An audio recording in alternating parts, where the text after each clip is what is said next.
All right, ready? Rolling. Action.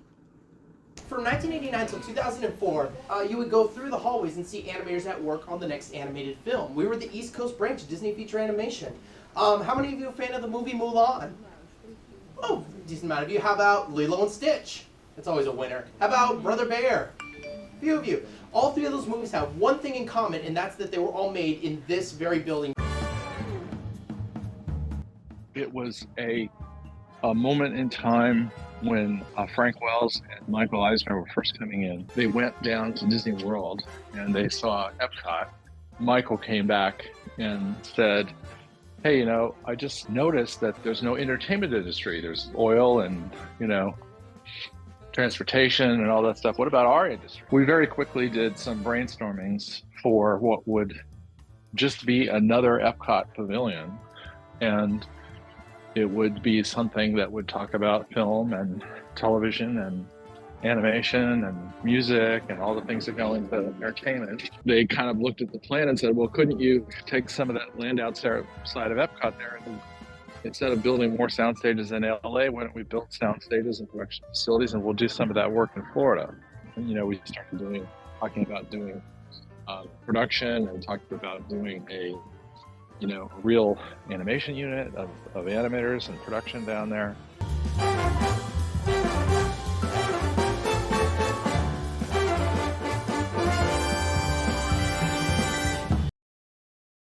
Pretty on, Michael was very fascinated with animation as being the most fascinating and distinctive thing about Disney, more so than film. Particularly, he always thought it'd be great if people could see animators working, and there was a guy named Peter Schneider and Roy Disney, the famous Roy Disney, Walt's nephew, were both kind of working on reviving Disney animation.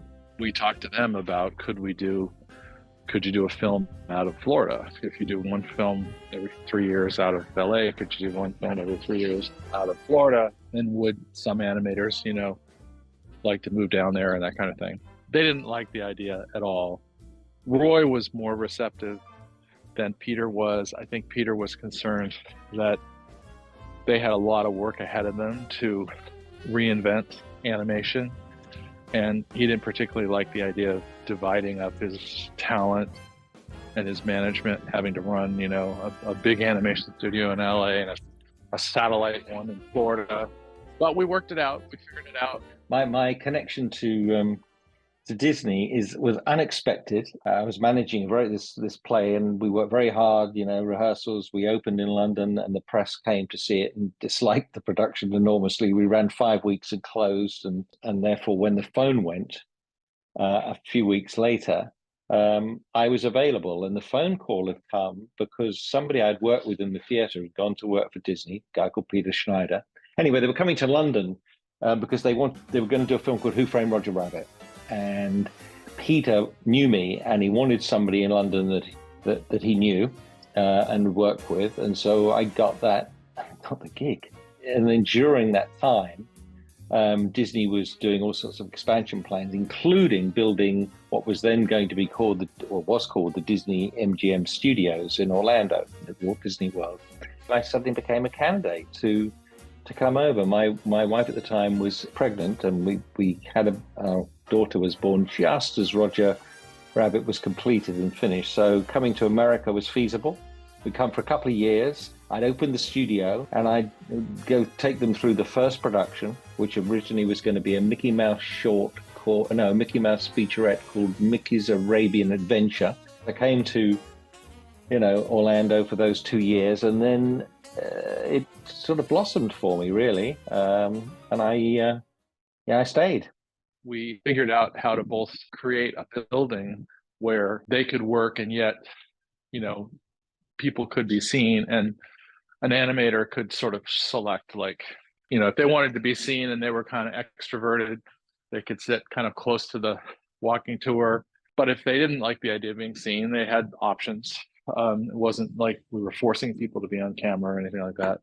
People enjoyed seeing all the artists that work in ink and paint, the way it was done back then. It used to be done, manually back back in those days. And we figured out how to take the story of animation and do it with Robin Williams and Walter Cronkite. It was a great combination of somebody who was really funny and somebody who was really serious to tell the story of animation. And we used those as an introduction to the story, and then as like little bridges between what you saw in reality. The first thing we did was we got our assignment from Walt Disney Imagineering. We said we're ready to present the idea, and over to our office came this group of people that I still don't believe they were all there. We had, of course, Marty Sklar, the head of Imagineering, Peter Schneider, the head of Disney Feature Animation.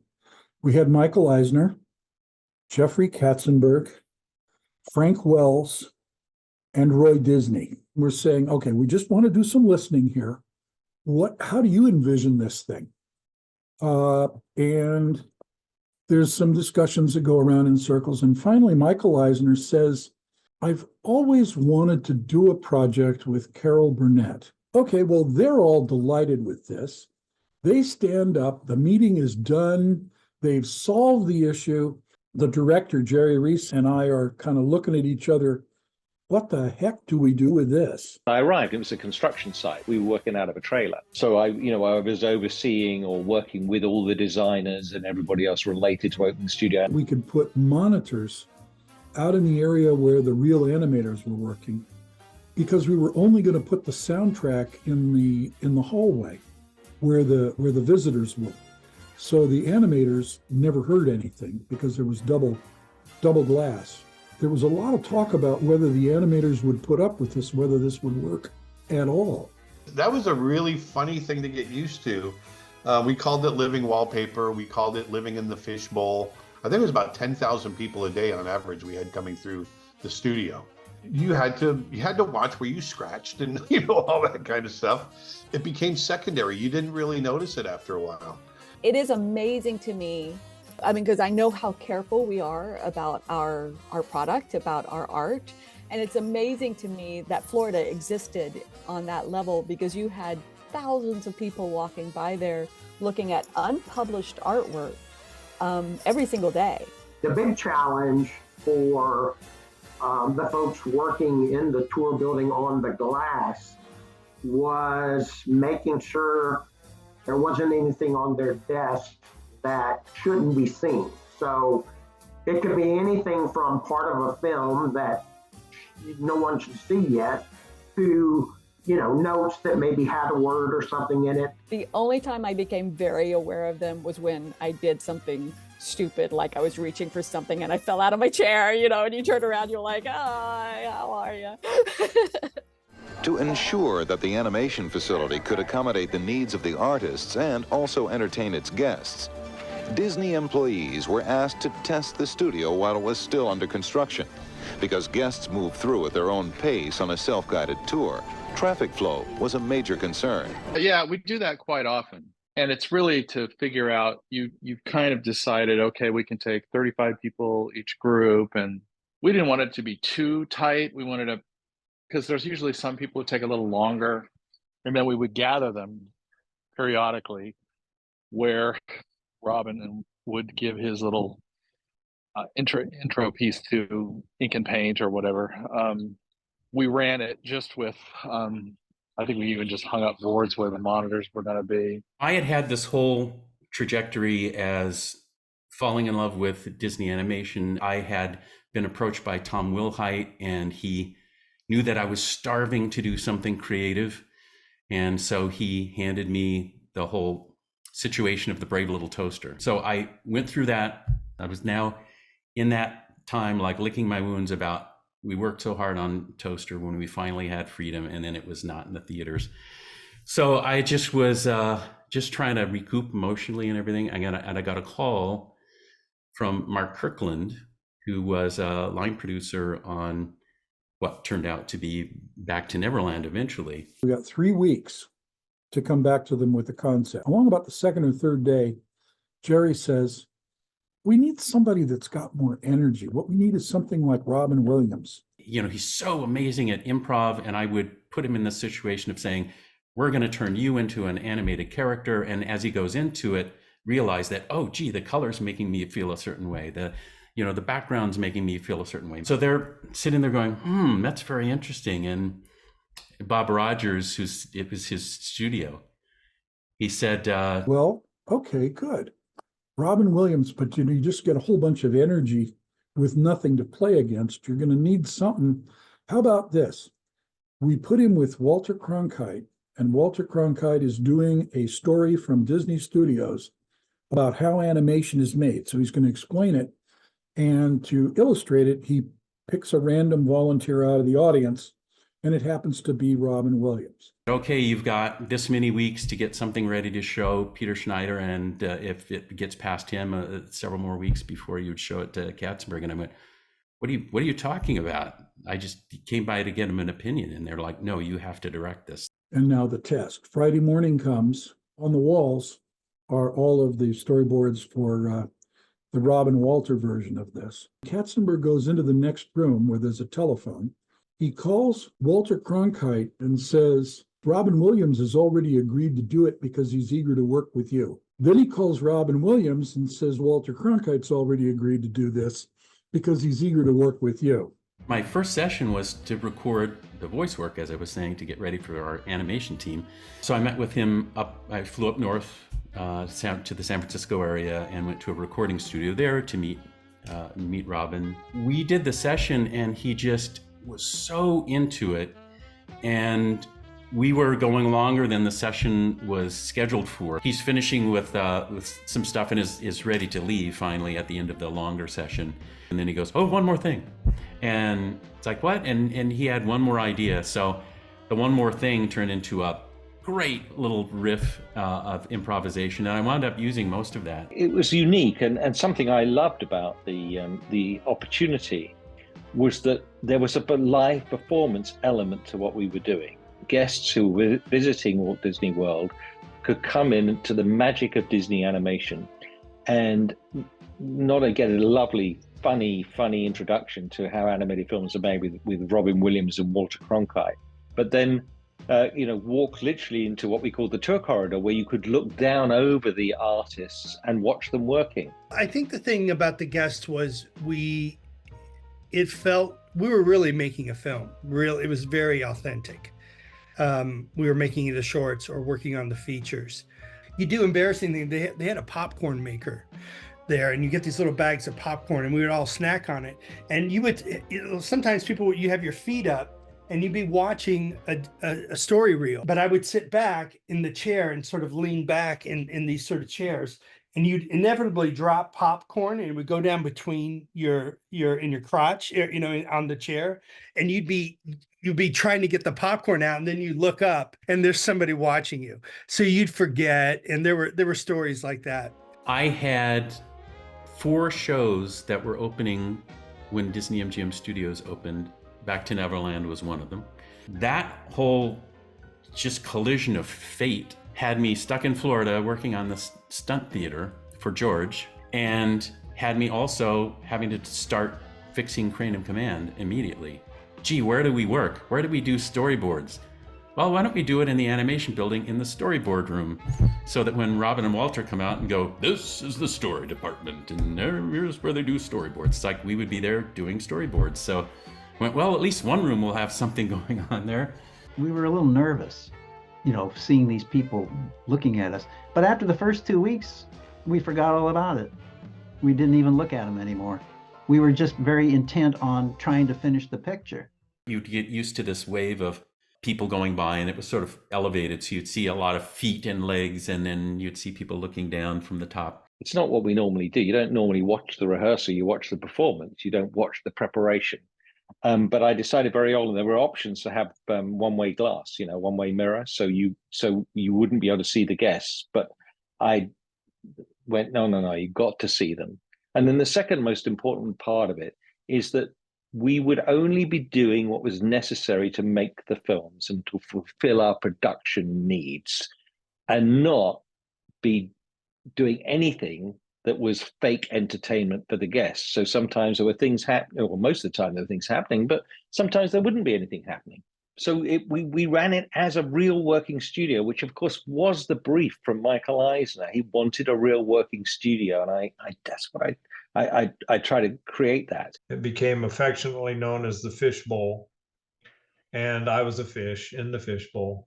We just heard that this was a plan that this company wanted to do when they announced, opening the new theme park in Florida.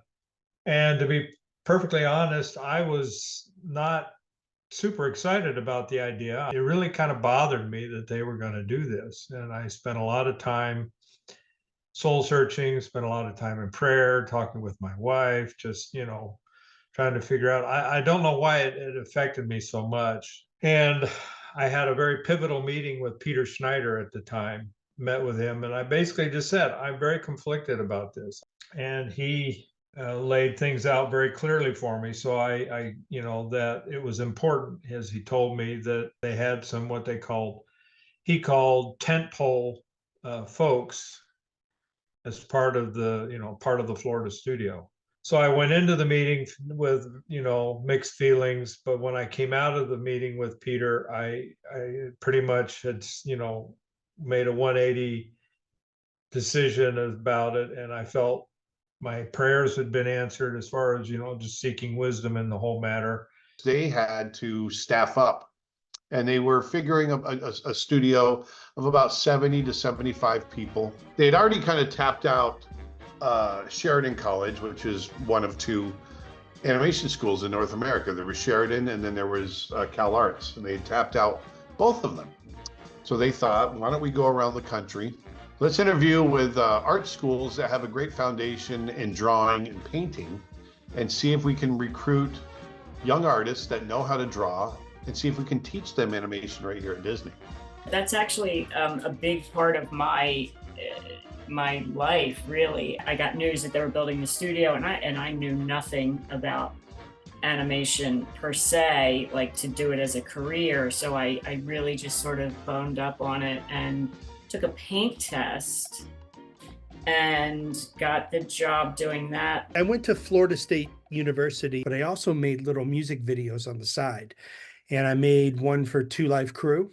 They were a rap group, and they made they had very dirty lyrics, and it had a lot of attention back then. And I went I heard about this Disney job, and I went in with my demo reel that had all these really risque, let's call it, rap videos. And I knew film and I knew video, and they wanted to do both. And back then, there's not many that come from both schools. So the industry was changing from film into video, and then eventually went into digital. Nevertheless, it really was fantastic, as was the studio, and as were the team of young artists that we assembled too. I mean, some wonderful talents came to the fore from Walt Disney World, who went on to become fantastic directors. In fact, the director of Zootopia, Byron Howard, who's now a very important figure within feature animation, who directed Zootopia, was actually a host in the tour corridor. He worked for the parks. The studio had this extraordinary effect of unearthing new talent, not necessarily going looking for it. So we think it's fitting that on this day, we proudly dedicate the magic of Disney animation and declare it officially open.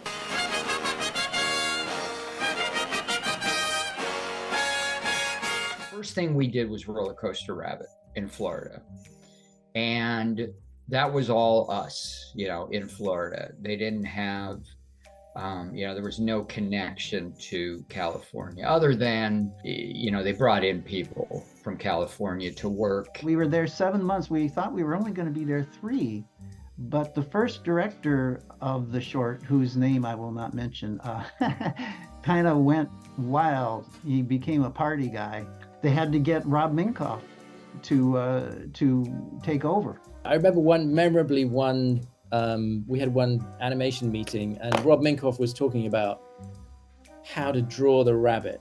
He was doing a chalk talk, as they used to call them at Disney, where he was drawing the rabbit on a big whiteboard. And then he suddenly became aware of me being in the audience, having worked on the original film, and also my dad having designed the original Roger Rabbit. And he looked at me and he said, "Oh, Alex, that's kind of right, isn't it? Isn't that how your dad would have done it?" And there was a sort of long pause that I said, no, he'd have done it completely differently. I couldn't resist. And there was everybody laughed, but kind of nervously, in that way that people do when you sort of crossed a line. We went in Space Mountain, the Florida version of Space Mountain, many times, and we just rode it, and that's what gave me the idea of the flaming feet and the eyeballs in the dark. Was a lot of the Space Mountain ride is a dark ride. You can't really see the inside of it very well. It's completely blacked out, and it gives you this funny feeling like you're going to fall off the edge of something any minute. It's so a lot of us that worked on the sequence rode in a car together, and we were screaming and really having a good time. So Roller Coaster Rabbit specifically was just a lot of testing at the same time, and we really got to push some technology, like for how to create the actual roller coaster tracks and cars and stuff like that. Those were all computer done, but we had to print the computer printing onto animation paper and then cells and paint them. There were some problems with the shooting range and the dart throwing at the carnival were both nightmares. Just because it was so effects heavy and so much detail. On that small wrap party for that short film, the very first thing we made, we rented a boat from Disney World, and it was one of those paddle boats. And it was a party with music and food and drinking and dancing on that boat. And I remember just that feeling of completion, and that we worked on it for 9 months. And we just had a great time. That whole night, it went till 2 or 3 in the morning. That first thing, and getting it done and getting it out there as one of the original people there, really meant a lot to me. And we were all just so tight. We knew each other's wives and girlfriends and husbands. You talk about parties. I throw parties at my house, and it wasn't a particularly big house in Orlando, but we were all from somewhere else, and we didn't necessarily relate to the community around us. So the community was our community, both at work and at play. So we used to socialize together. We were very close. We were a very close-knit group. I mean, the work was why I was there, but the people is why you stayed. Because you could have bad work days. Everyone was just so willing to be there to help you be the best you could be. We all believed deeply in the craft we were doing. We believed in the legacy of Disney animation. We felt like we had something to live up to. I mean, what was one of the really fun things about working there was that because we were Disney cast members, we could come and go in the park as we pleased. So we could knock off work at 6 o'clock, and then you could go and do all the rides. Which was just so much fun. Most people are going home by then, so all the lines are tailing off. So we would just go on all the rides, go on the big drop ride. That was great fun, and just go round and round, just repeat it on a loop. People talk about the studio and how much we were a family, and it was mainly because we were all pulled from all over the place, and we were just kind of plopped here, and we were all we had. And yeah, you'd just walk by someone, hey, I'm gonna go for a park walk, you want to go? Or hey, you want to meet up at the parks this weekend, do food and wine. And so it was every Friday. I just remember every Friday we would go to AMC and watch a movie, whatever new movie was coming out, and then we would at lunchtime we would go over to the Virgin record store and get the latest CDs and just buy a bunch of them and then take them back and then share them with each other. But I just remember there was the Honey, I Shrunk the Kids playground area, and a lot of times we just go through there and just kind of watch the kids having fun and play a little bit if there wasn't a long line. I used to go to Epcot for lunch. I could just drive over, park in the cast parking, go through the cast building, and I could, as long as I had my ID with me, I could walk in and out of any of the parks at will. I'd go to the American Pavilion and get a hamburger or a hot dog and just enjoy sitting and watching the people and just, enjoy the fact that, and it always struck me, I'm sitting here thinking there's people in Epcot every single day. It just kind of boggled my mind sometimes, and I'm like, I get to come to work here every single day, which was a really unique opportunity. I mean, they're all young guys too. I mean, if a pretty girl came through and a lot of young guys, right, all single, and they saw a pretty girl, they had a word. They would make this noise, and it would come from layout, and then it would work its way down all the different departments as the tour went down. Most of the time, those girls could tell something was up. You'd suddenly hear, and that meant somebody spotted a very attractive person in the tour corridor, and then all the heads would come up. You see, most people who looked down at the glass didn't know we could see them, right? They thought they were hidden, and so suddenly noticed the person who was being talked about on the floor realized that people were looking, and often the boyfriend was pretty upset to sort of see something. Allegedly, somebody even got a date. Somebody even got a date by moving through the rooms and holding up a phone number. Supposedly, an animator and some guest started dating because they met through the glass one day, and she came over a few more times, and they started going out. I don't know if they ever got married or anything. There were quite a number of weddings that happened of people who met there. I met my wife there. She was in the ink and paint department, and we actually started on the same day. So working at Florida, California would send a sequence to Florida. So we would work on a chunk of the film. So we did the There's Something There song in Florida, and then the Kill the Beast song. Beauty and the Beast was a huge step for the studio in general, but Beauty and the Beast was they were going through a lot of rewrites. They were getting further and further behind, so they really leaned on us to help pull them out of the hole. Glenn Keane knew that Mark Henn was going to be one of the supervisors for Belle, and so it would just make sense to have a Beast animator in Florida working with Mark. So he came to me and he said, "Hey, I was wondering if I could depend on you, and you can be the Florida Beast guy," is what he said. And I said, "Yeah, man, I'm honored." But there is a whole sequence. It's a very short sequence where the Beast and Belle, where they get into this fight, they're arguing back and forth, where she's trying to bandage him and he's like, "That hurt," and they go back and forth. And Glenn gave me that whole sequence to animate with Mark. Mark was going to do Belle and I was going to do Beast.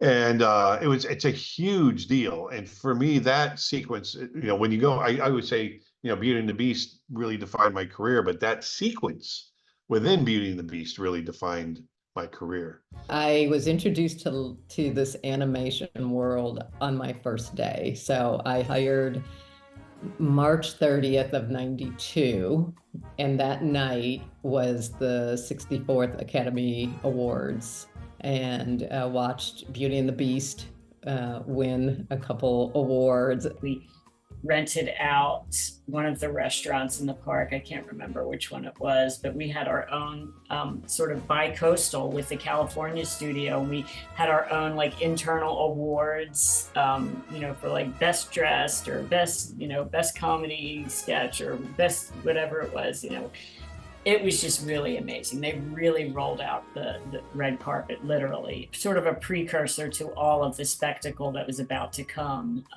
But we had no idea how successful it would be. We just knew that it was a good film, and we were happy to be working on it. I thought, this is pretty incredible. Day one, to be a part of something like this, and it was just kind of maybe a sampling of what was to come, of just how amazing the growth of animation was and how it was already being recognized with that Academy Awards show. My memory is that on Lion King and Aladdin, we mostly got shots that were spread out throughout the film. So the way they had set it up in California, they would have lead animators, and there'd be 4, 5, 6, sometimes, 9 animators under them. Well, Jasmine was the third princess I had been cast animate in a row. So when I got to Jasmine, I kind of hit a little bit of a artist block. I had done Ariel, then right after Ariel, I did Belle, and then right after Belle, I was assigned to do Jasmine. Originally, Ron and John wanted me, in the first version of the story, wanted me to animate Aladdin's mother. How many of you remember Aladdin's mother in the movie? She's not there. Well, the story went through, a major rework, and Aladdin's mother got cut out. I was able to go to California to work on animation check in the animation check department there for Aladdin, and then come back. So I was going back and forth there for a while. I spent a lot of time in California, maybe 6 months total on Aladdin. At the time, when I went out for that initial stay, that long period, I was one of the first people who left the Florida studio for an extensive amount of time. That became more commonplace the more we got into the features work. There was no sort of procedure for long-term travel. They just gave me like 6 months worth of money orders. So I literally had like $20,000 in money orders to go live in California. And I was like, see you later. And Max found out, and he was like, what's going on? She can't have that.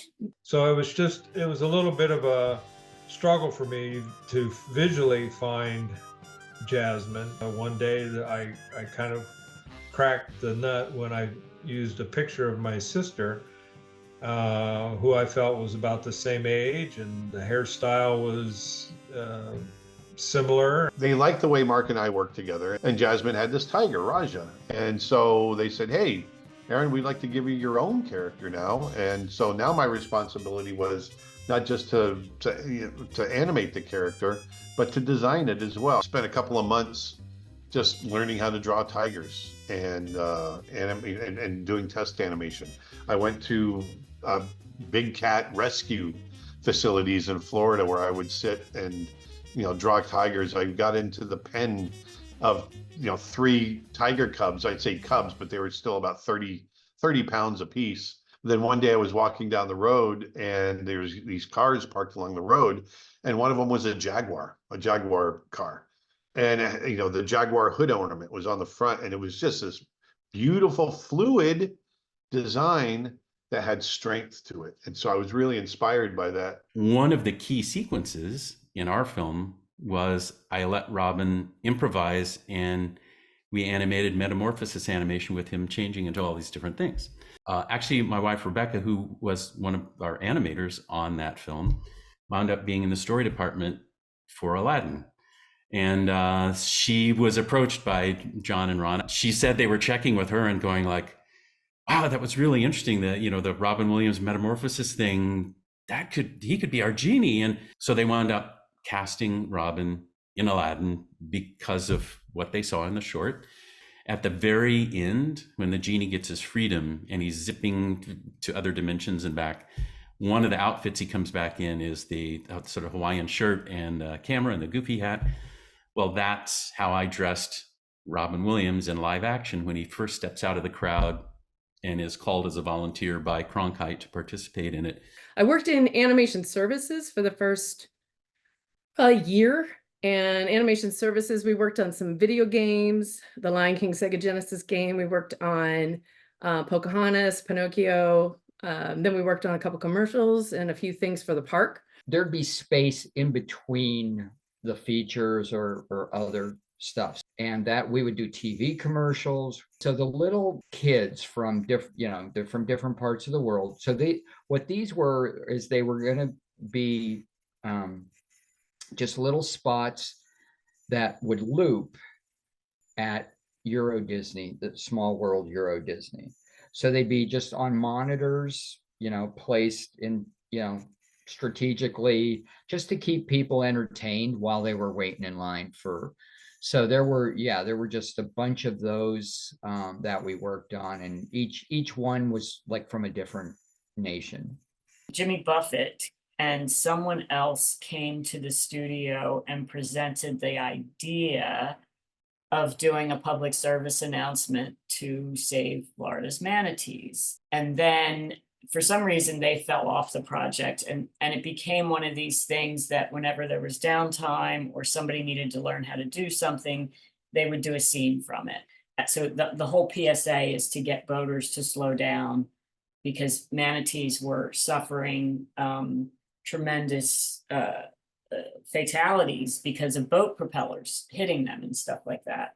Roy Disney and Michael Eisner were at the studio for something. Peter had said, if you can get 2 minutes with them, get them to approve the finishing funds or whatever it was we needed, then it's yours. And that's exactly what I did. I got them as they were walking out of a room. I said, I need 5 minutes of your time, pushed them into a room, showed them the work in progress. And they were like, yeah, great, do it.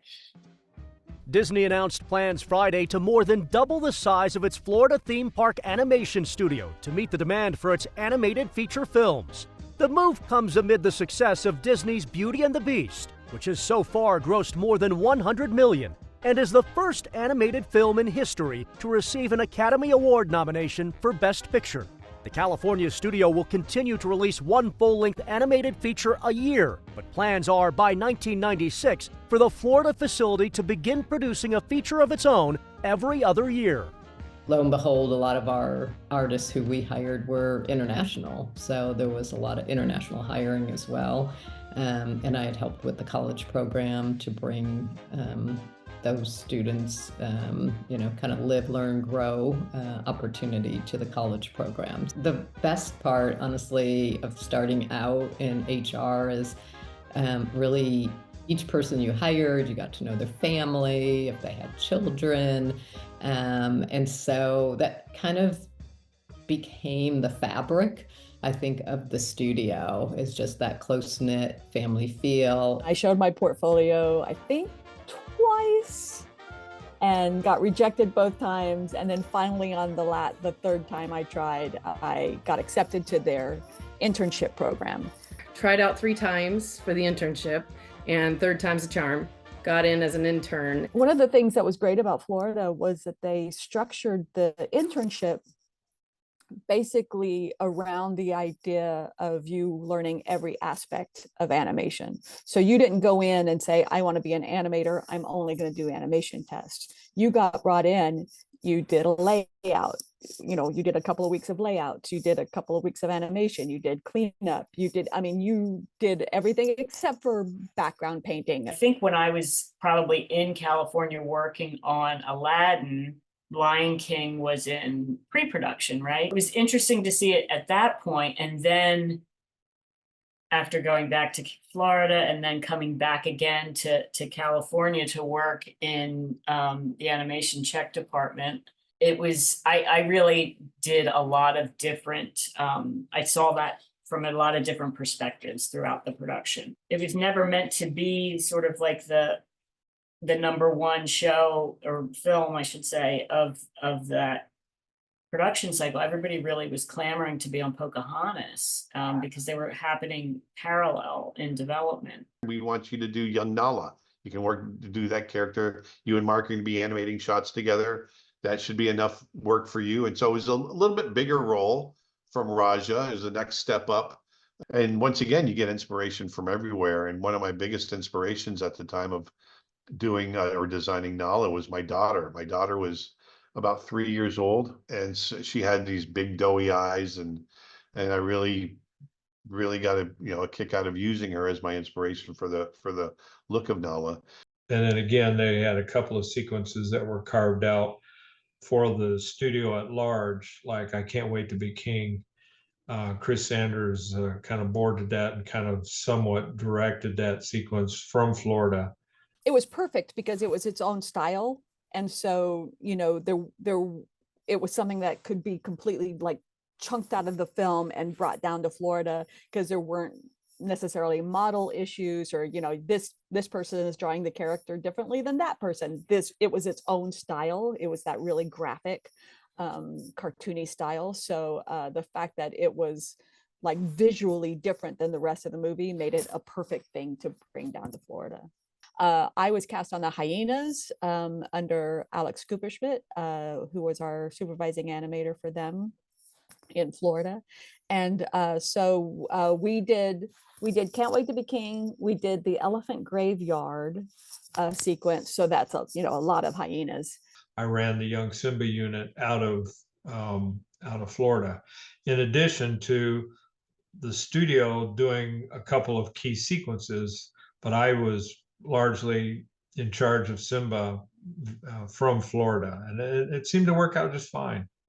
We likened it to being kind of our Bambi, and we had the research into lions and things was fun. We had Jim Fowler come in for 3 or 4 days and do workshops where we had lions in the studio. Actually, for me, I got to pet and touch these lions. They were actually kind of about the size of German shepherds. They were cubs, but they were more like a year or two old. There's an artist that has since passed away, unfortunately. He was a great friend of mine.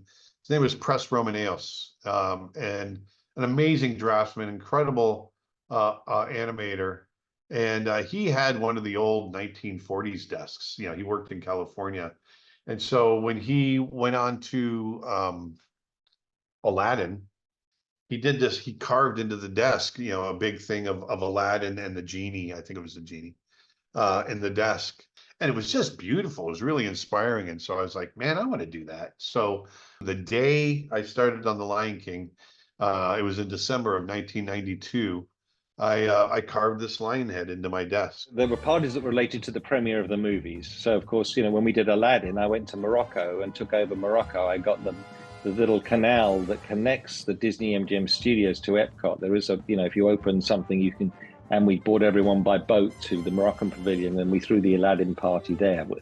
So that, and obviously a lot of the key people from California came over. So I did have a backdrop for these. So they were the premiere. So we always try to do something special. But we always did a Christmas party.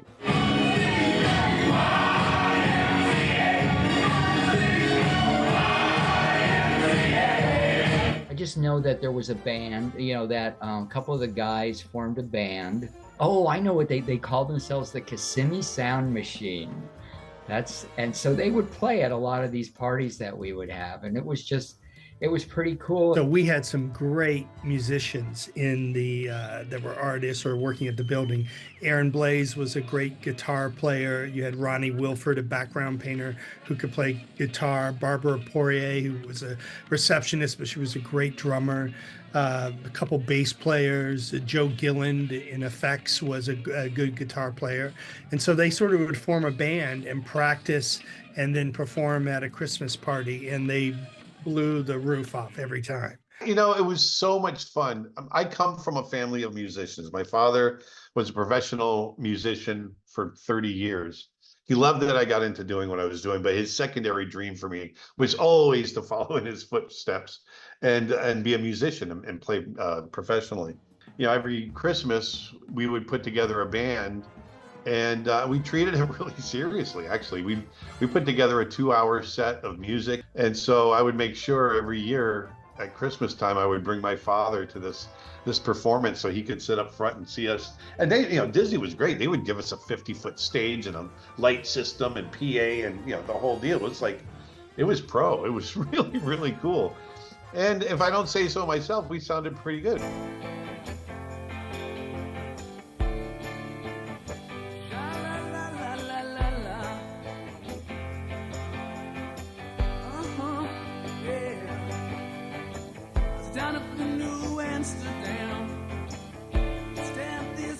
On top of doing our job for Disney, we would then go in after hours and practice until midnight, 1 o'clock in the morning. And then we'd go out and get some food, and then we'd go back and do it again. I was at an age that I could do that and not fall apart. I can't do it anymore. But the big one and the most famous thing that we did was Halloween, and it wasn't something I invented, but in California, at the studio or at the animation studio, which is at the time was across the road from Walt Disney Imagineering, everyone dressed up and made the most extraordinary, clever, brilliant costumes. So that tradition, came from there, and I allowed it to happen. But when the guests came in the tour corridor, they would see the Halloween parade because they weren't working. So that's the sort of thing. I let things happen Halloween was one of the biggest events in the studio. Like, it was crazy. Just over the top funny. I don't know if Max told you, he came one time on a horse and rode through the studio in the front doors. And came, I mean, this is how, this was not a Halloween party. This was to the 100th degree. People would plan for months and months and months, and we always tried to outdo each other. I was on the Halloween committee for several years. And what that is because the parties became so big that whomever was running operations at the time, because it changed over the years, would, just start to gather people together, like, what's our theme going to be this year? And people would come after hours at work and just meet and get it together. And then once all that was decided upon, we would work after hours to actually build like the environment for whatever it was.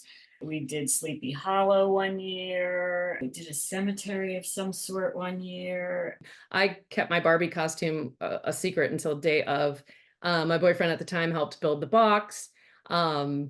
And we knew we had something special, especially when he wrote Barbie across. He did the Barbie. I painted all of the hearts on it and the balloons and everything. But when he drew Barbie, and I'm like, that looks exactly like the box. So we're going to win something. But when I showed up, he had the box in his office because he had taken it there the night before. And then when I showed up, I just walked around in my outfit and people thought I was Swiss Miss. And the year before, I was Lisa Marie Presley Jackson, and Barry Temple was Michael Jackson. He looked spot on like Michael Jackson. It was so scary. I remember Barry Cook, the great visual effects animator originally, but a great director and a wonderful talent and the loveliest man you'd ever want to meet. He came as the 10th old man. You know that there's the legends of the 9 great animators, and he came as the 10th old man, and he came as an old man, and he stayed, and of course, once we did the parade, he actually then stayed in character the entire day. And the rest of the day was him giving notes and working with people, but he stayed in character. It's one of the, coming from the theater and working with actors all my life, I actually did witness one of the great performances. And whenever I see Barry, I talk to him about it. They were the most interesting Halloween parties I've ever seen in my life. Because remember, you've got artists, you've got creative minds that are coming up with these ideas for a costume. And you would not believe some of the stuff that would walk in that door. The other thing that was really cool is there would be pumpkin carving contests. They got to take the pumpkins home. So it wasn't, they had to hurry up and carve it there in front of everybody. But they would come back with these pumpkin carvings that you would look at and just go, how in the world did they do that? It's crazy. So I was thankful that I never had to be a judge at any of the Halloween parties because, I didn't want to be part of that. And of course, we had a lot of very interesting guests who visited the studio. We had Lady Diana, or Diana, Prince of Wales, with William and Harry, when they were both kids, came and visited the studio. They were more interested in, somebody had pet rats. Somebody had a cage with some pet rats. So the boys were more interested in playing with the pet rats. They saw Sherry Sinclair's rat and they wanted to come down because she had him in a tank behind her desk. And then they came running down. I guess their bodyguards let them through. And then Princess Diana walked like a foot away from me, and she walked by and she's like, where is this rat? And then she walked over and they were playing. That was amazing. I was dying. I had Diana in my office and her assistant, or I don't know if you call it her lady in waiting, but it was just one other gal with her.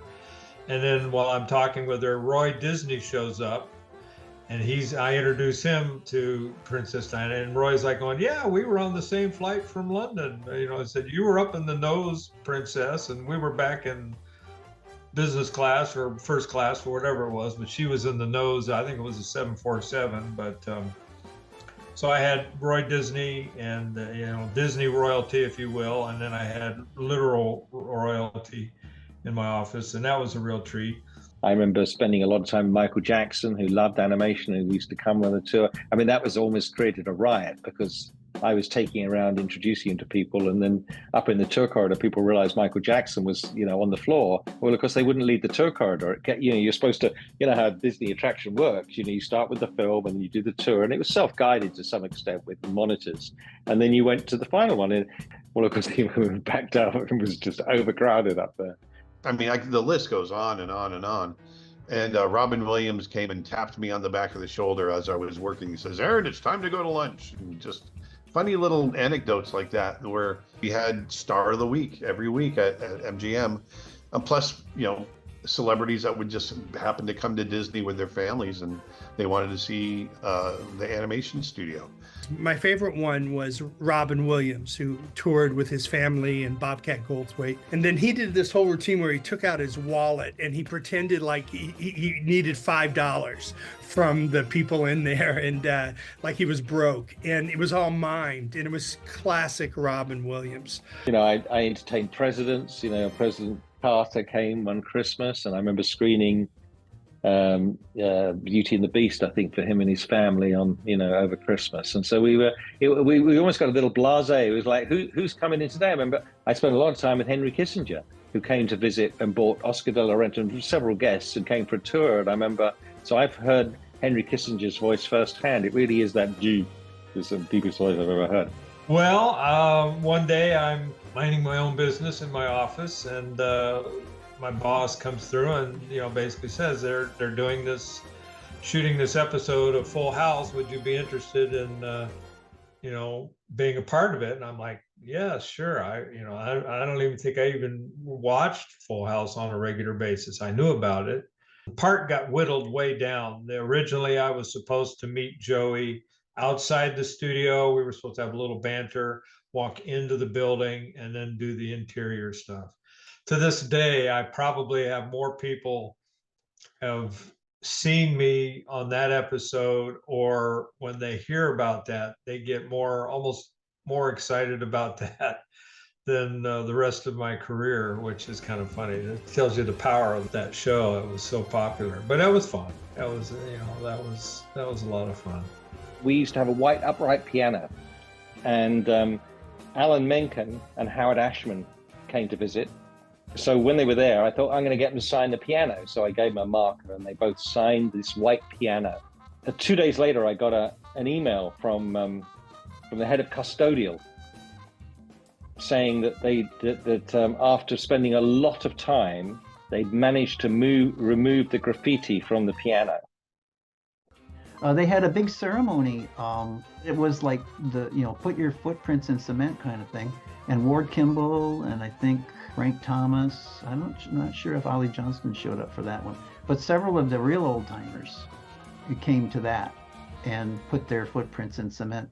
I also did a guest spot on the Mickey Mouse Club, talking about animation, of course, and then I also I was also on set in person. In fact, I got to, as they closed the show, I got to do one of the, I think I did either See You Real Soon or KEY. Why? Because we like you. And the other thing that was very famous, again, it was the rubber band fight. I was one of the delinquents. I would start some of them. So, and we had some people that were very annoyed by them because they were a bit older and they were there to work. The rest of us were young and jumping out of our seats quite a bit, and still playing around quite a bit. With hand-drawn animation, with the drawings, when you finish a scene and you've got hundreds and hundreds of drawings, and you put a piece of cardboard on the top and a piece on the bottom, and then you put two elastic bands. There had been a game that you can just flick, you hold the rubber band and let it go, and somebody will go. And they would turn into all-out wars. I was in the middle of a rubber band fight. My wife and my two children came to see me, and I had to get back to my desk, and the fight was still going on. So I was holding my kids up to walking across because I knew they wouldn't shoot my kids. I didn't used to run out and stop them. And I remember having to go to some executives, and explain why there was a rubber band fight going on in front of the guests at Walt Disney World. My answer was based on that they are so lucky they're seeing one of the great traditions of animation. And so I sold it on that way. And I think whoever I was explaining myself to was so amazed that I would come up with that excuse. The thing that made that studio unique, and to this day I still haven't been able to find it in any other studio, was family, the closeness that we had. It went beyond filmmaking. We were a family that supported one another. When babies were born, we would come together and celebrate the birth of that baby. You know, we had several people that were terminally ill, my wife included, that, you know, would get sick and pass away, and the studio would come together and support that person and support the people left behind. We had an animator there in the early days from London. Her name was Bridget, and she got very sick while we were there. But several of us had come over. So, of course, I was immediately close because I'd known Bridget, very shy, marvelous person. But, you know, when she got sick, I got to know her mum and dad. And I was in England and wanted to go and see her, and she wouldn't let me see her. She was about to die. And she didn't want me to see her in that look. But I went and saw her after she died. You know, I went to the funeral home. Absolutely lovely English animator who she died of cancer, tragically. And Max built a garden for her, which was just the loveliest thing. And it was called Bridget's Garden. When I first got to Florida, I remember Max got me a rental car, which was amazing. So I had wheels, I could get around, but I had nowhere to stay. I had nowhere to live. And I had to sort of couch surf for a bit. So, and Bridget put me up at her place in Kissimmee for a week. And she was just terrific. You have these tragic experiences, and actually what it also does is it bonded the studio even tighter. Everyone was so devoted at the studio to Bridget, and of course to have a death like that of somebody talented, and she was just lovely. She was one of those lovely people that you never had a bad word to say about anybody. She was a little shy, just lovely. So I probably didn't come up with the idea for the garden. It was probably somebody like Tim O'Donnell or, you know, marvelous people in the studio. I suppose if I did come in and do it, as I managed to make it happen, and I got Roy and I opened the garden, and we brought Bridget's mum and dad over when we opened opened it, and everybody in the studio planted something, and actually they did it. The parks were very gracious. God, I'm getting choked up just thinking about it. The parks were very gracious and helped us build this spectacular garden as a part of the main building. And it's still there. It's the one thing that still remains. And we all planted everything there, and it really embodies everything that studio meant to us. It really does, because it shows family, it shows love, it shows what we meant to each other, and it's still there. I would go out there every day for lunch. It was actually right outside of my one of my offices for most of the time, so I was able to sort of like sneak out this back door. I'd get my lunch from Nature's Table and go there, and I'd sit on the bench and just read a book, eat my lunch, and it was like 20 minutes of heaven. Yeah, that's Bridget.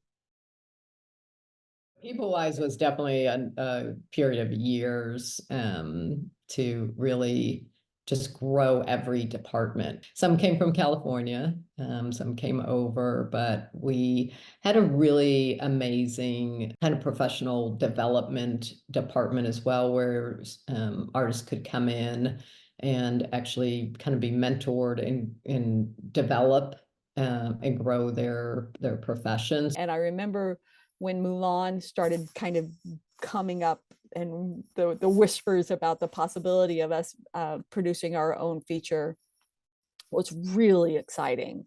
It was an amazing amount of growth in that period of time, because like I said, I was an in-betweener on Lion King. They promoted me to a breakdown assistant on Pocahontas.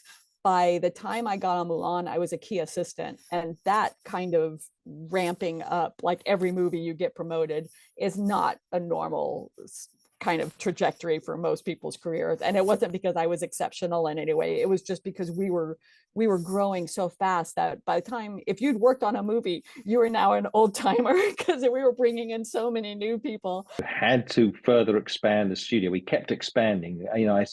We had the studio, then we had a mini trailer park out of the back because we just had, we needed more artists. And so it suddenly became, you need to set in place something for the studio to do. The annexes, we had one as the first expansion. Then we had another one that was kind of off of that. It was just a really big building. There were large rooms that held 8 of those desks, like one. And then there was another one, and your back was to that one. So you never were like face to face with anybody. You couldn't see over those desks anyway, but there was usually 8 people per pod. And then you had like a meeting room in the middle. Annex 2, they had a really large multi-purpose room, and we would meet in there and do our sketches and figure drawing and everything. And they'd bring in an animal to sketch. They had not built the building yet. We were, when we made Mulan, we were still fishbowl and a whole bunch. They just kept adding trailers out in the parking lot. And it was funny because on Mulan, I was in one of the trailers, and at the time they were building the Tower of Terror. So, they were digging deep into the earth to build that huge, tower. And the whole ground would shake because they'd have these big, like, boom, boom. And you're sitting in those kind of double wide trailers with the false floors, and like the whole desk would shake. And I'm like, I'm trying to draw here.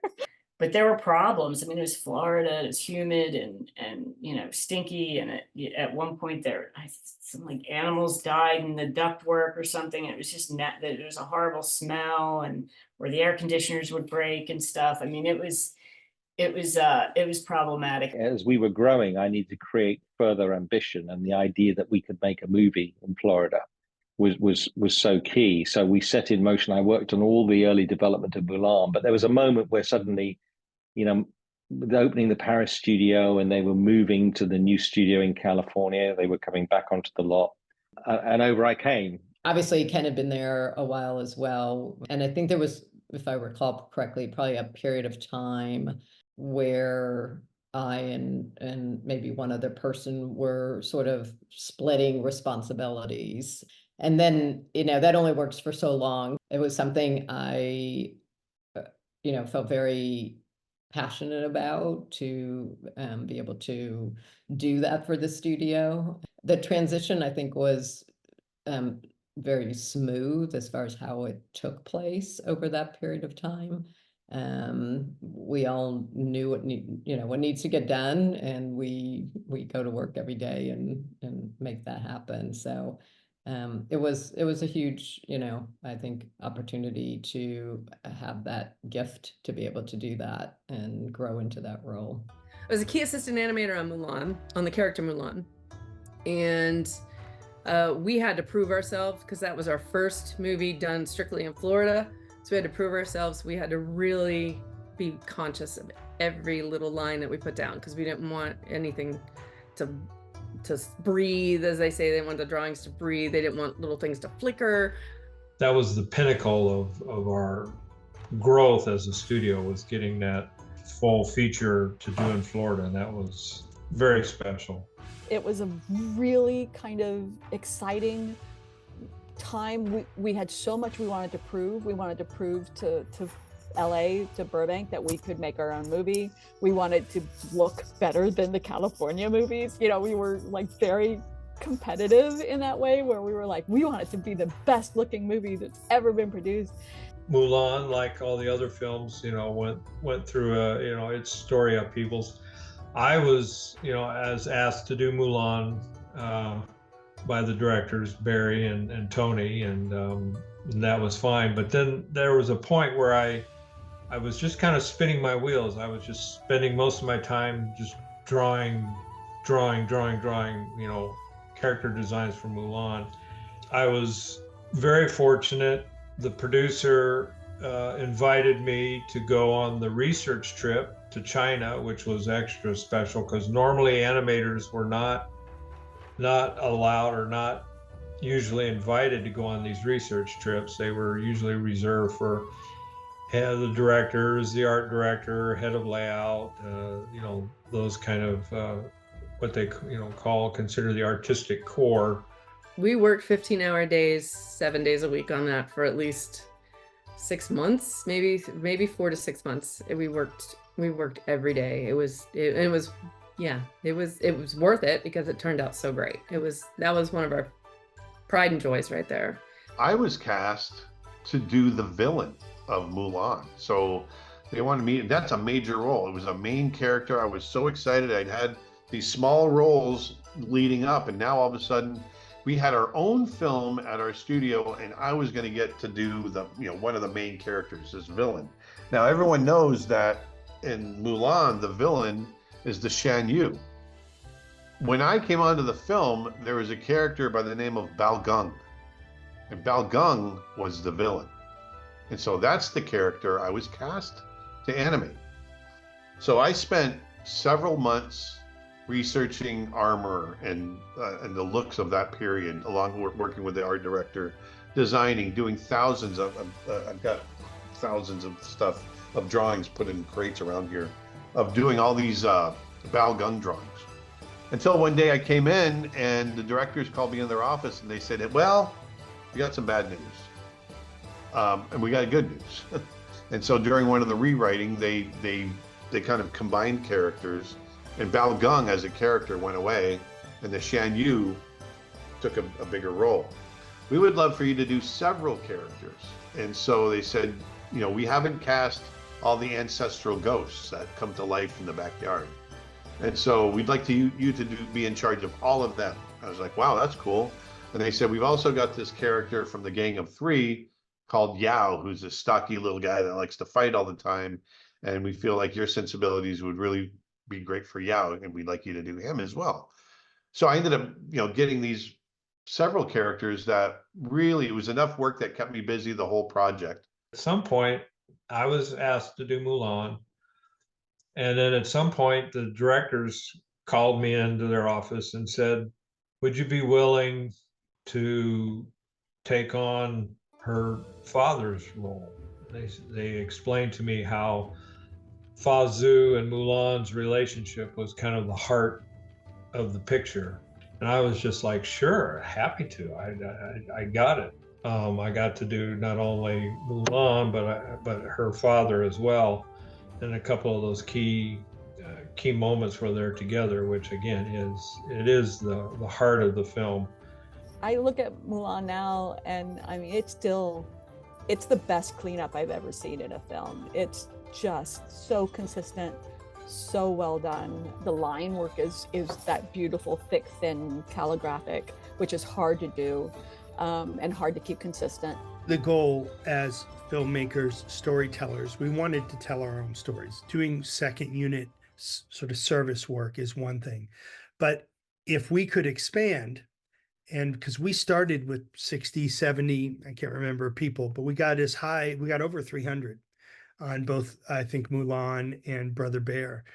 And so the expansion was a kind of good because it was mostly off tour. The tour still existed.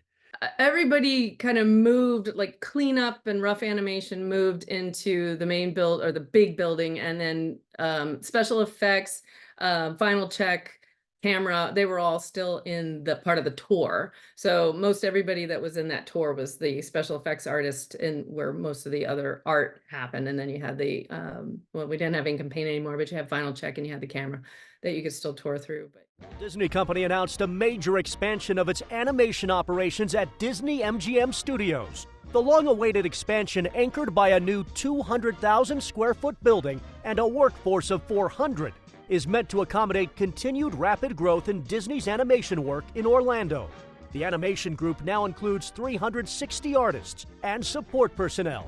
In Central Florida, Disney is building a 4-story structure that will have a screening theater, conference rooms, and an 800-car parking garage. The one cool thing about the building itself was, as I mentioned, going from trailers into this magnificent building. I mean, this building was Class A, the best of the best. One of the things that we got to do, my team, we got to do was before the building opened, we gave tours to the animation team that was going to move into the building. And to watch them look at that building and just in amazement. We had Nature's Table, which was a very good, nicer option for healthier stuff.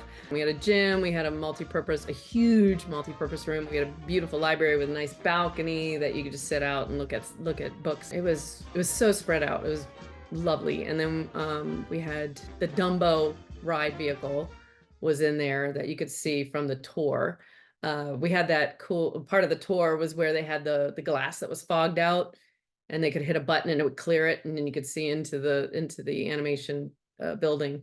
And that was you always had to walk through there and just be like, oh hey, the window cleared, hi guys. The building itself was beautiful, multi-floor. I think the interesting thing, and I would think most people would agree, is when we were in the annex buildings, they weren't beautiful, but you saw everybody because you had to just keep walking around in a big square to get to where you were going. And everybody was kind of out in the open. When you got to the new building, it was, state of the art, beautiful, but it also had more offices and it had more places for people to work. And so ironically, it also, I think, caused less interaction to happen on a daily basis. So you didn't see everybody as much. And that actually can change how everything feels. For my department, we worked both on caps and with the physical paper. The computer room was bigger and it was its own sort of monster. In fact, I think technology had its own floor, if not its own section. The way that the new building was set up, like the stuff that was in development, like Brother Bear and even My Peoples, were all like way up on the top floor, like in this sort of like story heaven, if you will. And then you would go down a level and there'd be some of the more administrative, like HR and whomever was in charge of the studio at the time, and the library, and just that sort of thing. And then another level down was the main sort of cleanup artists and effects artists. A good friend of mine, Richard Graham, was the architect for the animation building and for the expanded animation building. And I was living in Florida, so I came out several times when they were building the building, and I came out when they opened the building. I was moving into this house that weekend, so it was kind of like, I can remember the pictures. I was dressed like a bum. So as we walked in, they gave us maps to walk around, and of course we knew where our offices were gonna be. And we had like a couple days off as they moved our furniture in. And of course, we were always like a little party. I'm sure we had champagne toast or something at that time. If you look at a lot of the other legends and tall tales that Disney created, there were several instances where they refer to John Henry, but they never did anything with John Henry. And I thought, this would be a perfect, it's one of my favorite tall tales and legend story. And I spent a lot of time, talking with myself to convince myself, well, put your money where your mouth is, and let's, not just dream about it. Let's try to do it. I did write the initial outline, and then went to two of my friends who I knew had a real strong interest in being writers, Tim Hodge and Bruce Johnson. It was one of the best experiences I've had over my career, which was, directing it, working with a tremendous group of artists, working with Sounds of Blackness out of Minneapolis. The musical group was just a real highlight. The nicest thing is when I hear people come up to me and they'll tell me, even to this day, how much they like John Henry and that their kids now think it's their favorite short. And that's what it's all about. It really came out of wanting to put more product out there, Disney animation as a whole. It was going so well. There was high demand. People wanted more of it. So they wanted, like I said, to get to one film a year. So getting Lilo and Stitch, a whole feature, was a big coup. This was the first time I got to lead a character, which was the Grand Councilwoman. When it first started kind of popping up on the walls and the biz dev artwork and the character design stuff that Chris was doing, design sensibilities were so appealing and every single character was so cute. And I was just like, I'd be happy, I'd work on any of these characters. It was unique because of the style, because it was Chris Sanders' style. It was just like, oh, cool, we've got this new design that we can play with, and never had drawn a child before. So it was a challenge, and it was a fun challenge, and it was, let's do this. This is great. This is going to be unique, totally different, something Disney's never done before. I mean, we've totally got these really unique looking characters, and Stitch was, I mean, Stitch is Stitch. I mean, at one point he was as big as Mickey Mouse and probably still recognizable as much as Mickey Mouse. It was really just my own personal situation with my kids. At the time, it was the right thing to do, was to step away. Even though it was a very hard decision to do that. I remember my last day. I remember asking, and I still have it, it's a treasure like forever. I asked if people would like make something, draw something to say goodbye. And I have a big binder that's incredible of these very funny things and very sentimental things that people, artists wrote or drew. And it was all put together in this big white binder for me. That was the going away. That was like the biggest gift ever, because I was able to take a little piece of each person to remember them. With Lilo and Stitch, that was the start when every single person that worked at the studio got their name on the credits. So I was lucky enough to have my name on the credits of Lilo and Stitch and Brother Bear. So when we got into stuff that was coming out, 3-4 years down the road, I was on the 3rd floor reading scripts, writing notes, coming up with ideas. And what happened was, we had heard that Lion King was such a hit that Michael Eisner said, all right, we made a movie with lions. What if we made something with bears? And that was the assignment, bears, animated bears. That's all it was. And so he was interested in that. So I got paired with Aaron Blaise. It's the hardest job I've ever had. It was the most scared I've ever been every day on a job. And it's the most I've ever loved doing something. I love directing. It involves every aspect of filmmaking. I was doing a lot of initial design work in the beginning of the film as well. So I was able to kind of dip my toe in there. I was working with Phil Collins, working on music, which is, music is a big part of my life as well. And we pitched 3 different ideas, and one of them became Brother Bear. It was called Shadow Bear, and we wrote a 1-page synopsis of it. And it was a father and 2 sons. And it was that story. I'm sorry, it was a father and a son story originally. And then it evolved to a father and 2 sons, and then it evolved to 3 brothers. Making an animated film compelling, telling a great story, that's the hardest part. I mean, all that frosting, all that music, all the animation, all the beautiful art direction doesn't mean anything if it's hung onto a bad story. And that's what I was newest at. We had read in Native American culture, there was, I forget, it was the Navajo. When they kill a bear, they skin it. And then when you're 13-ish, your sort of rite of passage is you would put on the skin of the bear. And for 3 days, the tribe would mock hunt you. And you'd have to run a gauntlet of braves dressed as a bear. And at night, the shaman would come and sit with you and talk to you. And at the end of the 3 days, you emerge from this den and you take the skin off, and now you're considered a man in the tribe. So that was the rite of passage. And that seemed to fit right with us and was where we started Brother Bear. Much as I love Brother Bear, I loved the experience of making it. I really do feel like the story could have been better. I was a newbie coming out.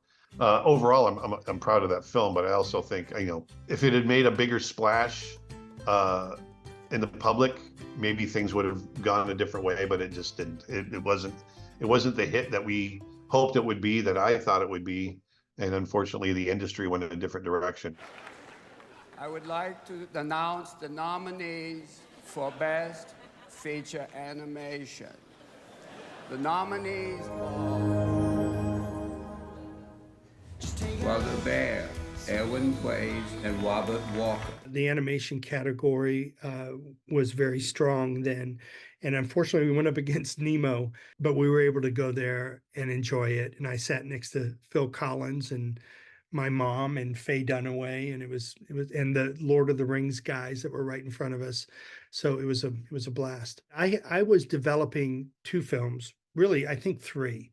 Can't remember what the third one was, but I was working on a bear project with Aaron, and I was working on actually a couple of projects with Barry Cook. We were adapting The Canterville Ghost, which is an Oscar Wilde novel, and then he had seen these sort of folk art puppets, and we were developing that into a film. So I did the first pass with him, but then Brother Bear went, and I was assigned the producer, and so I gave up development, and he started working with other people. We were just starting to produce model sheets. It's funny, the evolution of our movies, you know, we see these screenings of our films, you know, in storyboard form. And so we'd seen a couple of screenings of My People's, and, you know, it had had some ups and downs, and we're like, you know, it hasn't quite figured out what it wants to be yet, or I'm not quite 100% sure of the story or the motivation of the main characters, or all these things were happening. And then we finally saw a screening, and we were like, oh my gosh, it hit it. It knows what it wants to be now. And we were like all excited. We were like, yes, it's found its footing. I mean, I definitely was going to be working on it. And I think we were working on the girl. I wish we could release the music for that. It was absolutely fantastic. And we were, you know, we had doled out the characters, and I was working on model sheet turnarounds. It was around the mid-November 2003. And I was home that day, and then I listened to my messages, and it said, everybody meet in the multipurpose room at such and such a time. And I'm like, oh man, okay. And it sounded, you know, serious. So it's like, okay. And so we went. And then we got the message, they decided they weren't going to produce it anymore. And then we're going to think about it, and then we're going to come back in January and kind of decide what the future is going to be. They brought us all into what we called the multi-purpose room. And that was when they basically brought us all together. I think that was in January, and said they were closing the Florida studio in March. There was some sort of severance pay, and a few of us would be asked to stay on. And we all heard about it at the same time. Change is the hardest thing to deal with, and we were all sorely disappointed. I think there's a couple of executives that had it out for us. I think they wanted to downsize long before My People's. And I think my assumption is that My People's was doomed long before it was shot down. I don't think they ever intended to make another film at the Florida studio, beyond Brother Bear. Yeah, they shut down My People's, and then went back and said, yeah, we're shutting the studio down. And then he says, oh, by the way, we had a wonderful week and hit our quotas in California on an up note. And just completely, this person was so emotionally disconnected, had no sense of empathy at all. This person is void of empathy. And it was, yeah, we all basically walked out and got drunk and, you know, commiserated for days. You know, I felt bad for everybody. These people, like I said, we all changed our lives to work there. We all came there from somewhere else. So there were a lot of people left rudderless, and they didn't know what to do. And very few people were offered the opportunity to go to California. And very few people wanted that. The further we get from that time period, the more we all realize just how special it was. You know, there's not one person that I've talked to from there that doesn't say it was the greatest job we ever had. Well, I went down there for the closing of it. It was the first time I'd been back since. I think they'd all lost sight of making sure that the animation studio was relevant to the parks. They never had the parks fighting to keep the studio open. They may not have been successful, but at least they would have been a voice. The thing I remember the most is they had to pack up the studio. They had to pack up everything. And so they had these really wonderful animation desks. Kim Weber, they were like $6,000 desks, and they had special discs. And we had dozens and dozens of them and more of that furniture. And there was this big atrium. And the three stories looked over the atrium. It was an inside atrium.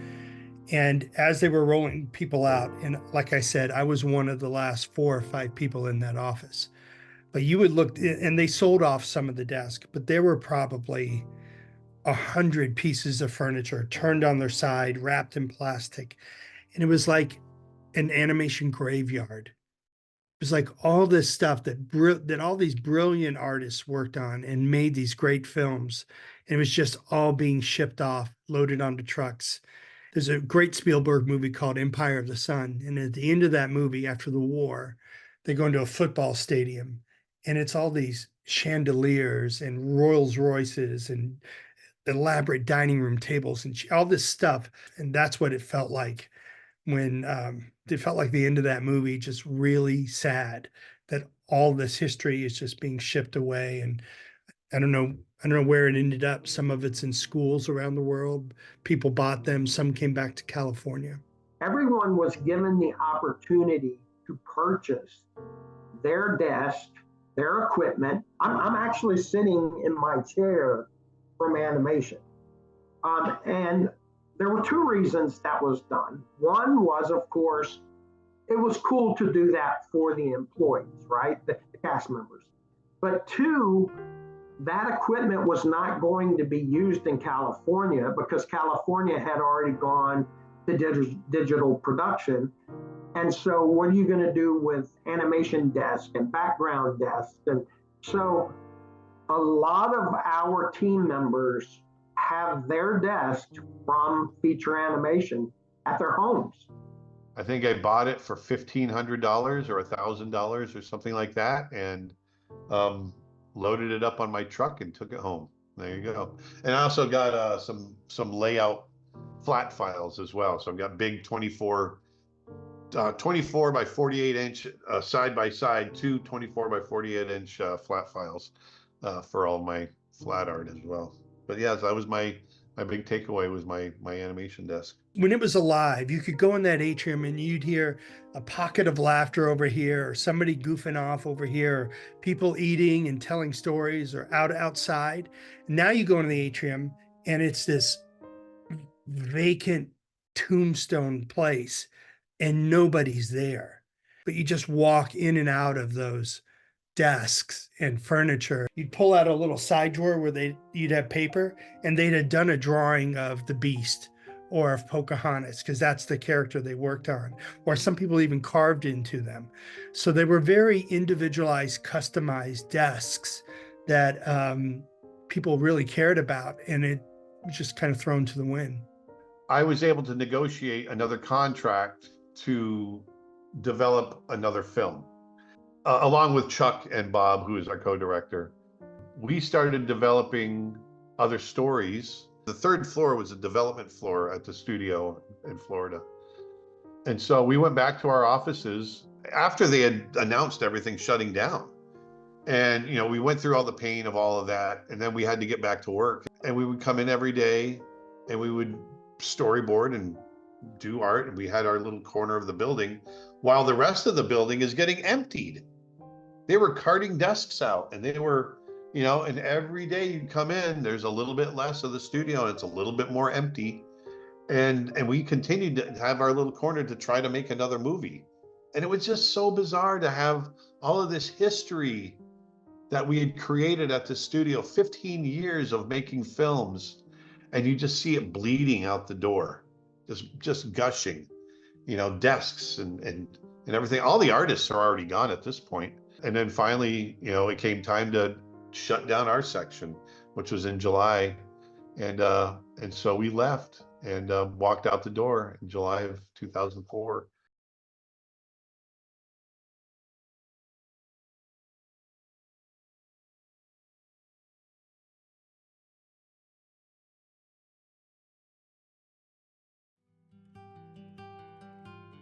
Now, why they exactly transformed into something they did, I think was just purely budgetary reasons, but they didn't want to lose the branding.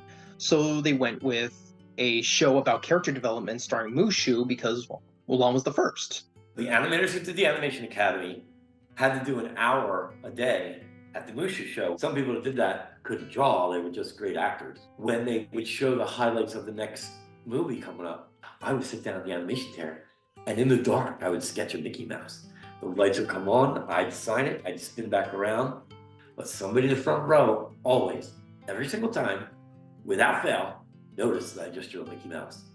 Like, oh my God, did you? I did 30 seconds. And I said, oh, I did, I'll tell you what. Walt must be watching because it's your magical day. And take the drawing off the thing and I give it to them. So it was a great way to give out a drawing and show that animation is magic. But you're up on stage, you're welcoming people, you do a little bit of patter, but most of that's optional. Disney didn't really dictate what you had to say until the start of the show, which is, you know, where when the script officially starts, when you actually have to start saying what's on the script, and then you press the button, and then you have to start syncing up what you say to coincide with the Mushu show, as we called it. And then everything else just kind of became filler, character meet and greets, and oh, hey, here's a drawing class, and here's one of our wonderful cast members who are artistic enough who will be able to show you every half hour how to draw a very simple to draw Disney character. So I figured if I could be there to help keep Walt's dream going, at the same time, fill the guests with wonder and magic and let them be a part of it. That's what it's really about. That's a career worth having for me. So to get a position where I could teach the guests how to be animators for themselves, just take your pencil really light, just drag it across the page as if you were stirring a bowl of soup or a cup of coffee, that kind of motion with your shoulder, not your wrist or your hand, but your shoulder. And people are like, wow, I did it. I'm like, well, that's just the beginning, it's a circle. And then we'd separate the circle so we can get the center of it. And then from the center, we'd build the character out. So it doesn't matter which character it is or what their expression is or whatever. Once you have the fundamentals down, anybody can do it. Oh, here's a couple of activities for voices and faces and a personality test with Lumiere and Cogsworth. And oh, here's a faux room that looks like a storyboard room. And because I was there at such a late date, Magic of Disney Animation was very much past its prime. It was definitely one of the lesser sung attractions. People were at Hollywood Studios because of Tower of Terror and Rock and Roller Coaster and Star Tours. But as such, when you work at lesser trod attractions, you tend to get people who wander there because, oh, what's this? And they just kind of meander in because, why not? You often have people that are looking for AC, and you often have people that are legitimately looking for the drawing class. There were a lot of people looking for the drawing class, a lot of people looking for Mickey, because Mickey did his sorcerer meet and greets there. So Mickey Mouse was so great to draw because everybody's drawing looked like Mickey. It could have been off or it could have been slanted, but it was Mickey. Some guests would love it so much they come back around and around and around. Every class, I would give my drawing away to someone. And that's when I came up with the idea. I said, aha, I'll give the drawing to the wisest person in the class. That's a polite way of saying the oldest person in the class. So instead of giving it to a kid, I would go by when's your birthday, when's your birthday, when's your birthday, until we got to someone that was like 85 or 89 years old. I felt that the animation attraction really needed an update. And so I kind of went on this couple month-long quest where I started putting together some notes about how to update and freshen the attraction. And I submitted this to my supervisor, and I actually got a tour with the head of operations at Hollywood Studios. And then I think it was like maybe a month and a half later, there was an announcement that Magic of Disney Animation was going to be made into Star Wars Launch Bay. We would have our meetings in the Little Mermaid Theater every morning before we opened up the gates for the guests. So there's a stage there. So the managers would go up on stage, and I'll never forget when they said, you know, it's really sad that we have to say this, but the words come down. There's a possibility that we might be closing the academy. As far as the last day in and of itself, I think there was definitely a sense of loss that everyone was feeling. I know there was a sense of people who wanted to go out with a bang, but there was also plenty of people who were just like, why even bother? Why even bother putting effort into it? No one's going to remember anyway. So that was a really sad day, but the saddest day for me was my last day, my last class. And I want to do Mickey Mouse for my last drawing. And I want you all to be a part of it. And I barely got through it. I'm almost getting choked up now talking about it. To know it's your last one and that they're closing down the academy and you're never coming back. It was just ripped your guts out. I make things out of pipe cleaners, and if you've seen my Instagram, I do that. And I brought my Mushu pipe cleaner in with me too. And so when we did our final group photo with Mushu, I'm standing there holding my little Robin and my little Mushu to honor it. I've seen the closures of other attractions, and some of them don't get so much as a how do you do, and others, you get an outpouring from either cast members or guests. But this was one where Disney was just kind of hoping that it would just kind of shutter away quietly and let people just leave. It was a regular day. It wasn't any more crowded. It wasn't any less crowded. Just people coming in, and I genuinely wonder how many people walked in through those gates not realizing that that was the last day they were ever going to experience that building in that format. And as of today, after 11 years, the saga is coming to a close. So once again, folks, I reiterate, thank you from the bottom of our hearts coming to the magic of Disney animation today. Now that we got all the sad stuff out of the way, let's get this show started. Good afternoon, everyone, and welcome to Drawn to Animation. My name is Kyle, and I'll give you guys a behind-the-scenes... Out of all the attractions I worked at for Disney, and I worked over 10 of them, that one probably felt the most like home to me.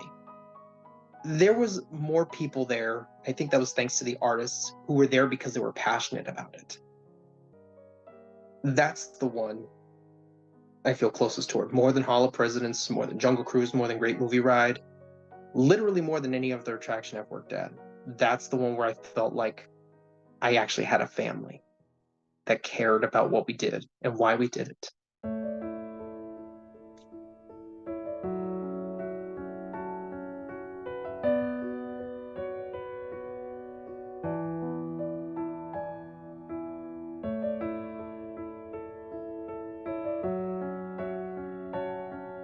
Myself and an IT gentleman, his name is Rich, I'll call out Rich. We were the last two to walk out of the building, 2 a.m. Friday night, and we walked the entire building, locked the doors, and that was it.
Liliulani o kawahiku.